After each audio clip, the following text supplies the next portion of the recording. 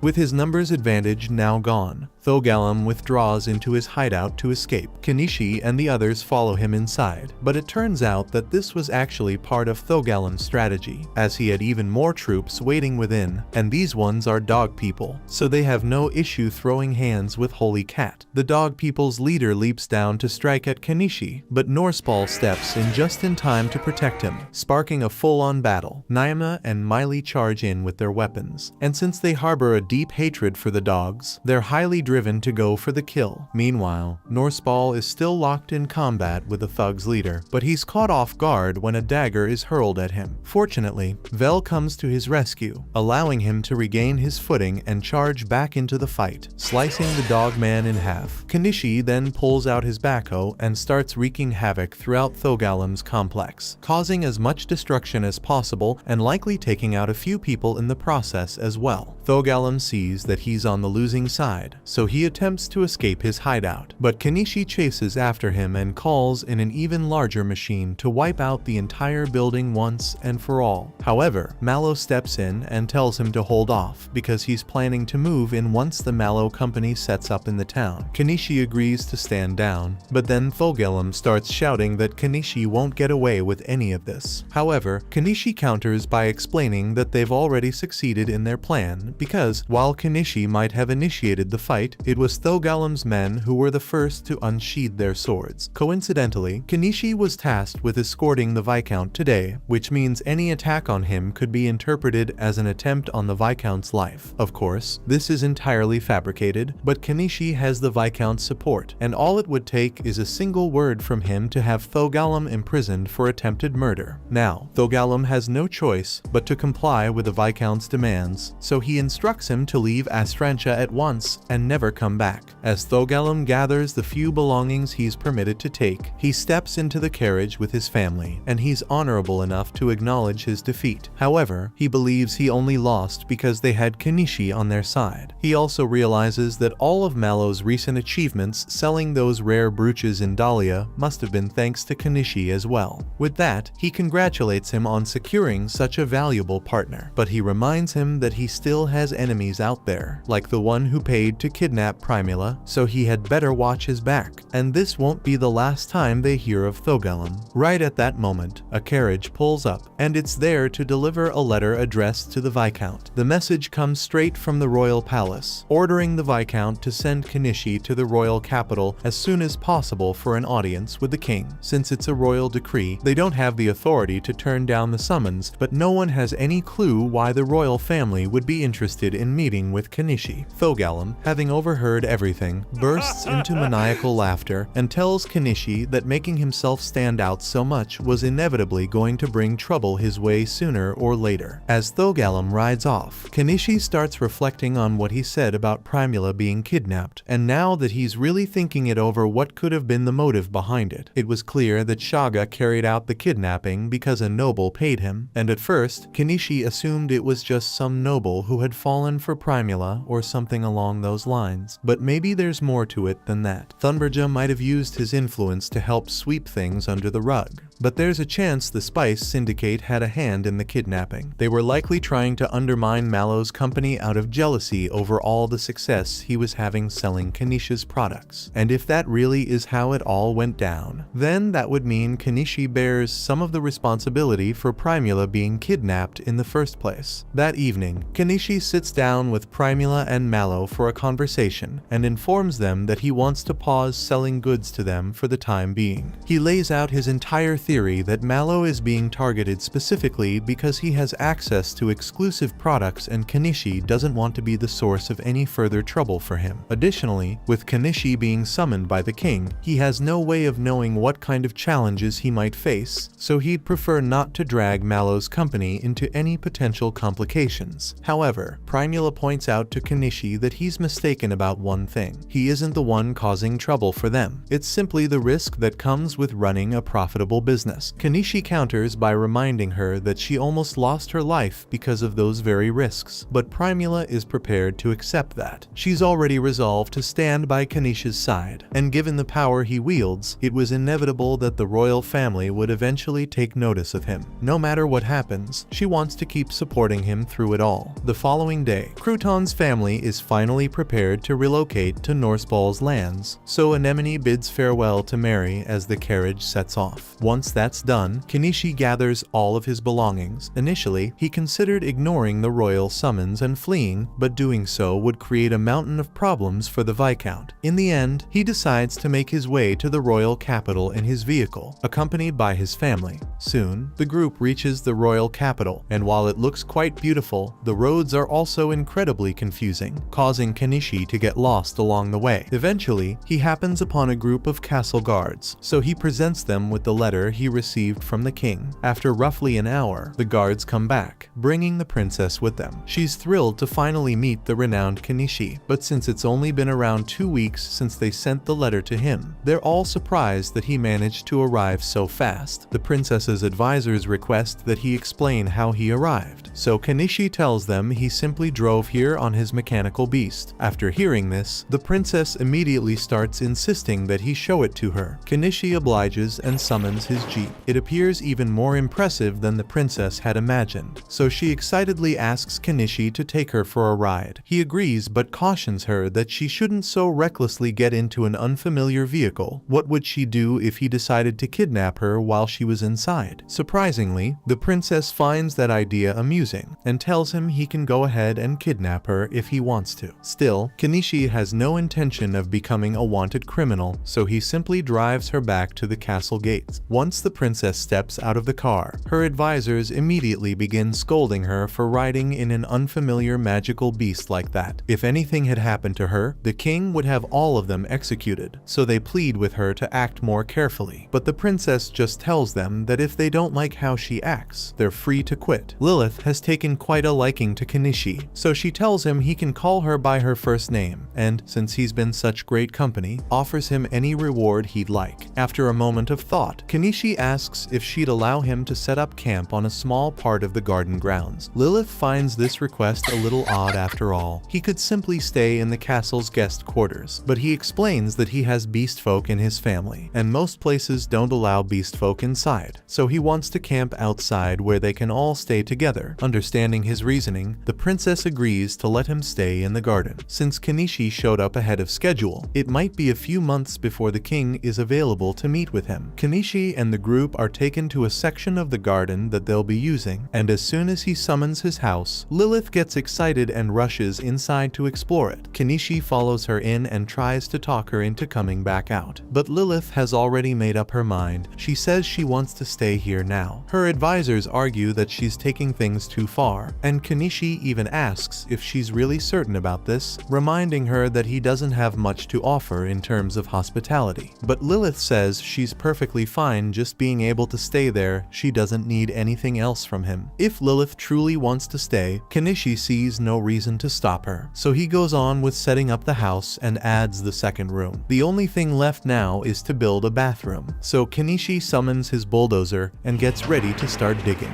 But suddenly, Lilith climbs in and sits on his lap. She's heard a lot about this machine and wants to see how it works firsthand. Kenichi doesn't see any reason to say no, so he operates the bulldozer like usual, and once the job is finished, he gently lifts the princess out of it. No sooner does the princess step out than her knight suddenly draws his sword, shouting at Kenichi for having the audacity to treat the princess with such casual familiarity. Without hesitation, the knight lunges forward, making it clear he fully intends to kill Kenichi. Reacting quickly, Kenichi conjures a shield to deflect the strike and pulls out a crossbow to counterattack. The knight leaps backward to dodge the shot, but Anemone isn't about to let him escape unscathed. After assaulting Kenichi, she hurls a fireball straight at him. Just in time, the royal mage intervenes, blocking the flames, but Anemone is already winding up for another attack. However, before things escalate further, Lilith quickly steps between them and demands they stop fighting. She's genuinely impressed that Anemone can wield magic at such a young age, so she introduces herself properly and asks what other spells Anemone knows. Anemone casually mentions she can also cast explosion magic, a revelation that carries serious weight, because if she had used that earlier, those two would already be dead. Later that evening, Kenichi begins making dinner, and both the princess and her maids are drawn in by how amazing it smells. However, she's unfamiliar with a white grain and asks what it's called. Kenichi tells her it's called rice and offers to get her some bread instead if she's not comfortable trying it, but she says she'd be more than happy to have some rice. When the meal is ready, Kenichi serves her a plate of rice with curry, and she's instantly hooked. She asks if it's common for ordinary people to eat food this delicious, since she's never tasted anything like it before. But Kenichi explains that it's nearly impossible for everyday people to get access to spices, since the spice syndicate keeps driving up the prices. Lilith is already familiar with the syndicate, as they've been a constant pain on the ass for quite some time. She asks Kenichi if he can tell her which spices were used in the dish, but he admits he doesn't know. He tells her he didn't make it himself, but he can give her a can of the spice mix so she can try to recreate it later. The princess takes that as a fun challenge and is more than eager to try and figure out the blend. Meanwhile, Lilith has grown quite fond of the spoon and plate Kenichi let her use for her meal, so she asks if she can purchase them. Kenichi agrees, but first needs to check with Primula. He explains that normally he'd sell the plate for 20 gold and the spoon for 10 gold, but since it's the princess making the purchase, he could probably charge 20 gold for each. He tells Lilith the total will be 40 gold for one plate and one spoon. Surprisingly, Lilith thinks that's a fair price and enthusiastically says she wants to buy them. Kenichi cheerfully hands over the dinner dinnerware, and Lilith is slightly taken aback she hadn't fully believed him when he claimed to be a merchant. Now convinced, she leans in with a mischievous grin and asks if he deals in anything less than legal. Kenichi neither confirms nor denies it, but he doesn't outright agree to sell her anything either. Meanwhile, during their conversation, Anemone has been growing more and more irritated by how chummy Kenichi and Lilith are getting. Unable to hold back any longer, she wedges herself firmly between the two of them. Lilith is confused by Anemone's jealousy after all. She had assumed Anemone was Kenichi's actual daughter. While it's true that Kenichi sees Anemone as his child in every way that matters, the two aren't biologically related. Later that night, Kenichi allows Lilith to take a bath while he keeps his distance, not willing to risk getting dragged into another frightening situation. He's also not comfortable with the idea of sleeping in the same room as the princess, so he decides to have Primula and Anemone stay with Lilith, while he sets up camp outside with Naima and Miley. However, during the night, both Naima and Miley suddenly rise, having sensed something unusual coming from the castle. The following morning, Kenichi wakes up bright and early, and just a few minutes later, Lilith wakes up too. She immediately calls for her maids to come and help her get dressed so she can start her day. In the days that followed, Lilith continued to ask Kenichi for various favors, one of which was to deal with the castle's rat problem. So, Kenichi ventured down into the tunnels armed with a massive supply of rat poison and ended up killing over 1,000 rats in one go. On a different day, Lilith arranged an auction for the giant spider corpse stored in Kenichi's item box, and later, she asked Kenichi to pretend to kidnap her just to see if he could actually pull it off. So Kenichi picked her up and climbed the castle walls, proving that he could easily escape with Lilith if he ever chose to. The following day, Lilith decided she wanted to treat Kenichi to something special, so she had her royal chefs prepare a curry dish for him. Despite its unusual green color, the flavor was excellent, prompting Kenichi to praise the chefs for their impressive recreation of the curry spices. Suddenly, Lilith posed a question: did Kenichi have any exotic foods in his item box that her palace cooks couldn't possibly replicate? Taking this as a personal challenge, Kenichi immediately produced an ornate box of premium chocolates from his inventory. The princess tries a piece and is amazed by how sweet it is, so she gives a piece to her head chef Sambak and asks him if he would be able to recreate it. After tasting the chocolate, Sambak admits that he could never create something like this with his current skill level. The following day, Lilith heads out to visit Kenichi the moment her royal obligations are finished. During dinner, Naima and Miley suddenly mention sensing that strange presence again. The maids all appear visibly unsettled, prompting Lilith to clarify that there have long been rumors about the castle being haunted. Given how many lives have been lost defending the royal family, and considering how many of those fallen likely died with unresolved bitterness, it's hardly surprising that at least a few vengeful spirits might linger within these walls. At this stage, the maids are completely terrified of the ghosts, so they ask Lilith to request Kenichi to take care of the situation. Lilith herself isn't particularly concerned about the ghosts, but because her maids are so unsettled, she decides to ask Kenichi if he knows how to get rid of one. Kenichi agrees, but only under the condition that Naima, Miley, and his bobcat are allowed inside the castle, since they're the only ones capable of sensing the ghost. Lilith accepts his terms, but even then, Kenichi still has no clue how he's supposed to fight a ghost to begin with. After doing a bit of searching, Kenichi buys a sprayer and fills it with holy water. As they walk through the halls, Naima and Miley point in a corner and tell Kenichi that they can sense something coming from over there. So he sprays the area with holy water, and they tell him the ghost is gone. Now that this area has been dealt with, Lilith takes Kenichi over to the maids' quarters, since they claim there's a ghost lingering there as well. Once Naima and Miley point out the exact spot where the ghost is, Kenichi sprays it, and the moment he does, all the maids say they no longer feel the ghost's presence. Kenichi isn't entirely convinced whether he's actually banishing ghosts or if it's just a placebo effect, but he continues moving through the castle, spraying holy water anywhere the girls direct him to. The last location is the queen's bedroom, as she's been saying she hasn't been sleeping well. Kenichi feels a little uneasy about being in the queen's private quarters, but since Lilith assures him it's alright, he proceeds with the exorcism. Vel keeps staring at a vase on the desk nearby, so Kenichi picks it up and attempts to spray it, but nothing happens. He then suggests to Lilith that the queen might want to remove this vase, since he can't seem to expel the spirit spirit from it. Lilith expresses her gratitude to Kenishi for his assistance and, as a reward, gives him and Anemone permission to browse any of the magical books in the library, though they're strictly prohibited from taking any books outside. Kenishi has no plans to steal them. Instead, he'll make copies of each one. So, he pulls out a photocopier and begins scanning every page of the books to study later. After 4 hours, they've successfully copied around 35 books. As it's getting late, Kenishi and Anemone finally leave the library. But as soon as they step outside, they find a maid waiting for them. Her responsibility is to ensure that none of the books being extremely valuable have been stolen, so she begins inspecting every shelf. After confirming that all the books are still in place, she allows Kenishi and Anemone to go on their way. Later that night, Kenishi is summoned to a private room with the princess and one of her maids. The princess tells him she wants to reward him and that he's free to do whatever he wants with Malin.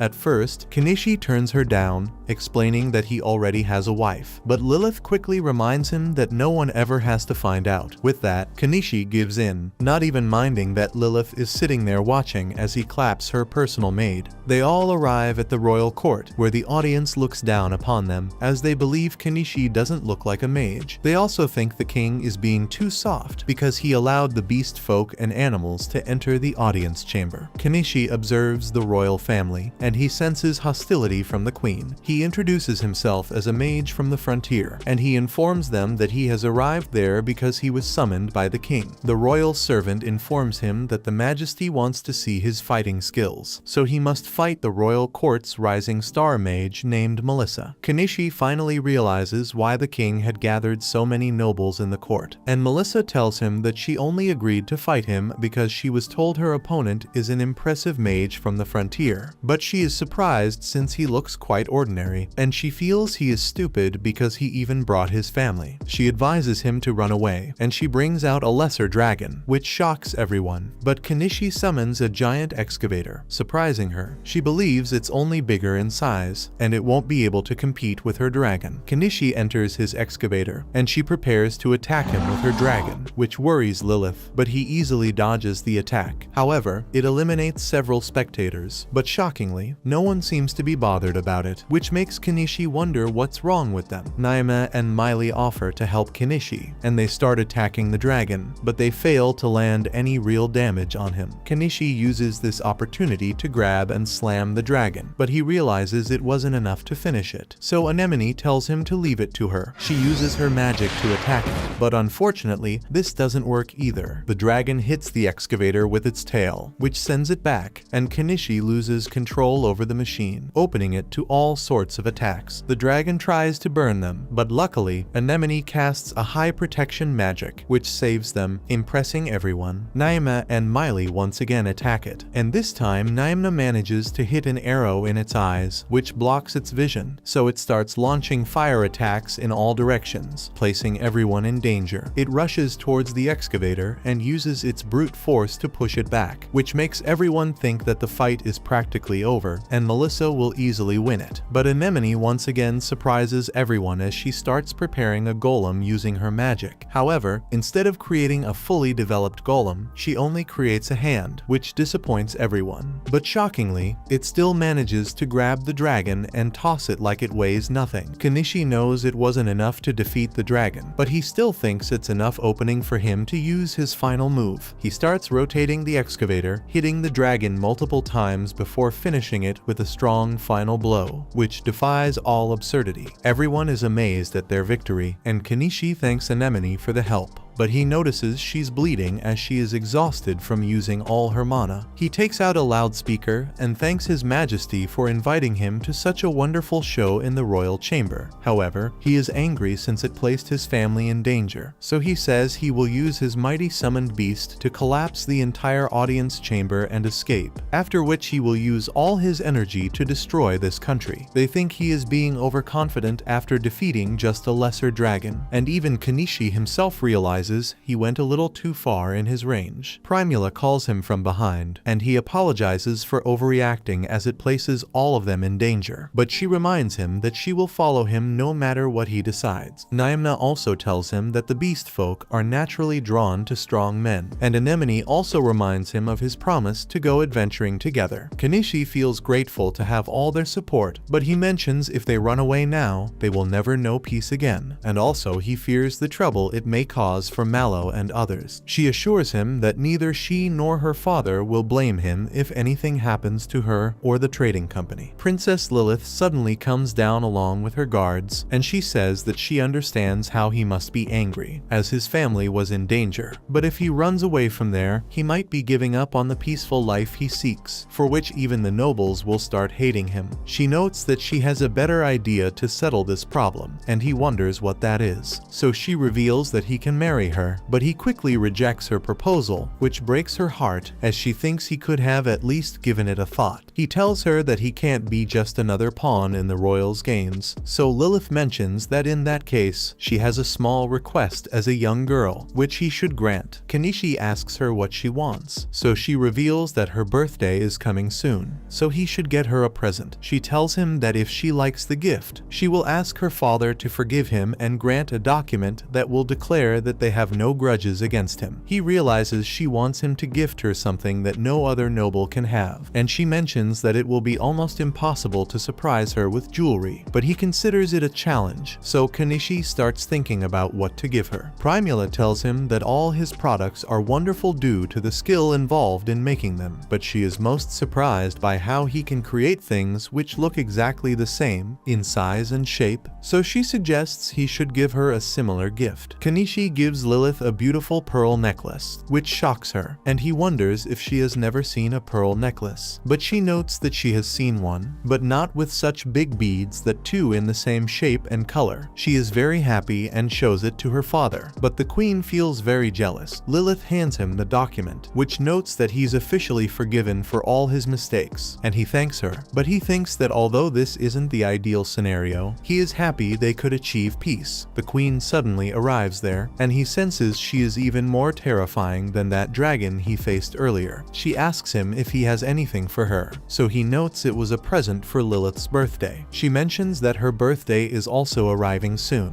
so he remembers how Lilith told him that her mother can prove to be a nightmare when she is mad. He apologizes to her and presents her with a pearl necklace, which makes her very happy, so she notes she can't accept such a gift for nothing, so she gives him the key to her bedroom. Kanishi wonders if all the nobles in their world believe that if they can't buy something with money, they can use their bodies. He notices the king isn't happy with it, and Lilith thinks the queen shouldn't joke with him, and he agrees with her. But the queen tells him to call her by her name just like he calls Lilith. He makes an excuse that it's because this is their first meeting, so he asks her for her name, and she tells him it's Amara. Kanishi asks her if she has any old unused furniture in the palace, and she says yes, but she wonders why he is asking this, so Kanishi reveals that he would prefer that over this key. They soon enter the royal storage room, and Kanishi is impressed as everything there is very valuable, but Lady Amara asks him to take a desk as it belonged to her when she was a child, and it reminds her of those bad days, which she wants to forget. He takes the table, and seeing how easily he did that, she jokingly asks if he can take her with him, which Lilith finds crazy. Kanishi thinks that this is the real antique furniture used by the royal family, and in his world, it would have been stored in some museum. While walking, they come across the vase, and she mentions that thanks to him, she is enjoying peaceful sleep. He is glad to hear it and asks if she is sure that it was responsible for her lack of sleep. So she reveals that when they questioned the noble who gave it to her, he confessed that he knew it was cursed, yet he gave it to her. Kanishi wonders why someone could do this, so she reveals it was obviously done to kill her. She tells him that the one who wanted to kill her was part of the men whom the lesser dragon killed earlier during their fight. He wonders if she did it intentionally to take her revenge knowledge, but she tells him that it was just a coincidence that people were burned to death because of the dragon's fire breath. She tells him that the man was part of the anti-royal faction, which opposes their rule, and she adds that lately the actions of Thunbergia have caused great trouble. She notes that he is the lowest rank of the anti-royal faction, and she has heard he is conducting all sorts of schemes to take over his neighbor, Astrantia, such as sending his pawn merchant Thogalon. She tells him that the anti-royal faction also has numerous thugs and bandits as its pawns, and in addition to Astrantia, they have also been trying to take control of Dahlia. She knows he is the one who defeated the bandits hiding out in the old castle near Dahlia. He is surprised by her knowledge, but she notes that a good ruler must always be well informed. She tells him that because of that incident, they have managed to slow the anti-royal faction's expansion, so he has their gratitude, but he finds her very scary. Meanwhile, Melissa asks Anemone where she learned to use that high protection spell, and she reveals it was from a grimoire, which she believes belonged to someone named Armeria, which shocks Melissa. So Anemone wonders if she knew her. She mentions that she was a famous witch, and she asks Anemone about her mother, but she does not know much about her, and all she knows is that she is dead. Melissa reads the message written in the book, and we learn that the grimoire was left to Anemone by her mother, so Melissa tells her to treasure it as it's a memento. She leaves after telling them that she will return one day and she won't lose the next time they fight. After a few days, Kenishi was rewarded with the land at a still lakefront. Since land had been granted to him, he could no longer remain a commoner, so the king bestowed upon him the title of Baron, making him one of the nobles of the kingdom. He also purchased a van, as their group had grown larger after Lady Lilith threatened to leave the royal family if she wasn't allowed to accompany Kenishi. The king permitted her to go under the pretense that she would be monitoring him. She explained that she couldn't risk allowing such a powerful mage to join the anti-royal faction, so she needed to keep an eye on him. Malin also joined them, as she serves as the princess's attendant. Fayu is surprised to see the van, and when he learns that Kenishi has become a noble now, he apologizes for his earlier rudeness, but he tells him it's alright. Later that night, back at the house, everyone is sitting around the table enjoying dinner. Lilith asks Kenishi if what they're eating is mayonnaise. Now that she mentions it, Kenishi suddenly remembers hearing a rumor about a mage in another empire who also invented mayonnaise, and he finds himself wondering when he'll finally meet that mayonnaise guy. That was it for this anime. Watch this next video on screen and subscribe to not miss more recaps.